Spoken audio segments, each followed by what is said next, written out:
Oi, pessoal!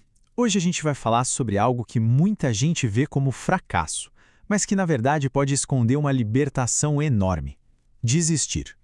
Nessa nossa análise, a gente vai fundo para entender que alívio é esse que pode vir quando se larga alguma coisa que já não serve mais.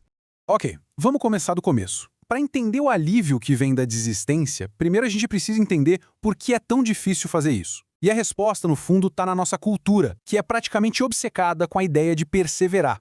É que desde cedo a gente aprende essa divisão super simples, quase uma regra da vida, né? De um lado, a perseverança, que é sempre celebrada, vista como a maior das virtudes. Do outro, a desistência, que quase sempre é encarada como um sinal de fraqueza, de fracasso. Mas a vida real, a gente sabe, é bem mais complicada do que essa divisão aí. E é exatamente aqui que a história começa a ficar interessante. Vamos dar uma olhada nesse paradoxo. O resultado emocional, muitas vezes totalmente inesperado, que acontece quando a gente finalmente decide deixar algo para trás.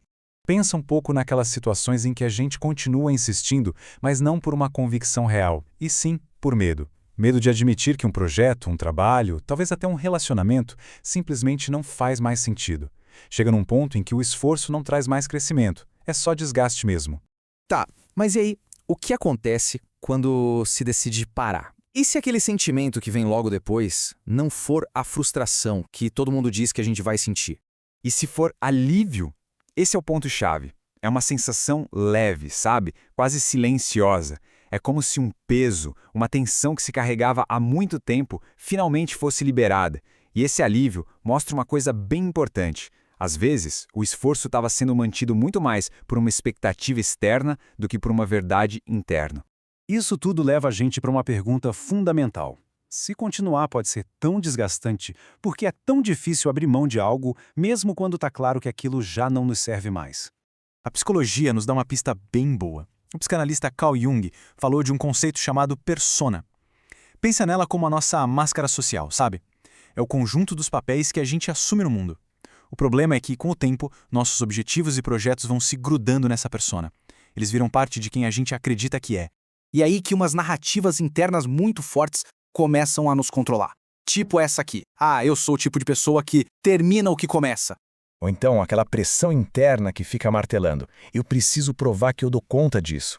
E para fechar, um clássico. Não dá para abandonar o barco agora. Por causa dessas frases, desistir deixa de ser só sobre parar uma atividade. Passa a ser visto como uma ameaça direta à nossa identidade. Aquela história que a gente conta para o mundo sobre quem somos.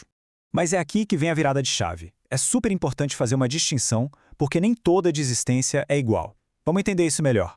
Olha só, de um lado tem a desistência, que é uma reação que vem daquela sensação de eu não consigo. E do outro tem uma ação consciente. É desistir porque se tem consciência de que continuar seria se violentar, seria ignorar uma necessidade interna de mudar. É uma escolha madura, entende? Não é uma derrota. Tá, mas como saber a diferença? É preciso prestar atenção nos sinais. Sabe quando aquele entusiasmo do começo simplesmente some? A energia que movia tudo desaparece. A motivação vira uma coisa forçada, que se sustenta mais pelo hábito do que por um desejo de verdade. Esses são os sinais. E então, o que acontece quando se age com base nessa consciência? Bom, desistir deixa de ser um ponto final e se torna um ato de reorganização, uma reorganização inteligente da vida. O caminho é mais ou menos esse aqui.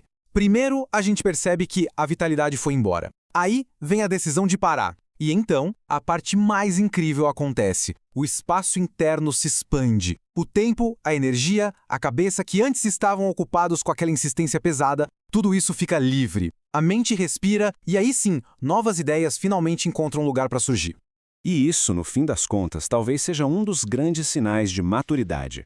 Essa capacidade de perceber quando a persistência ainda é crescimento e quando ela já virou só teimosia, uma resistência ao fim de um ciclo. Afinal de contas, nem tudo que a gente começa na vida é para durar para sempre. O que nos deixa com uma última pergunta. Um convite mesmo para reflexão. Será que aquilo que se está tentando manter com tanto esforço ainda faz parte do caminho? Ou será que já está só ocupando um espaço que podia estar aberto para algo totalmente novo chegar?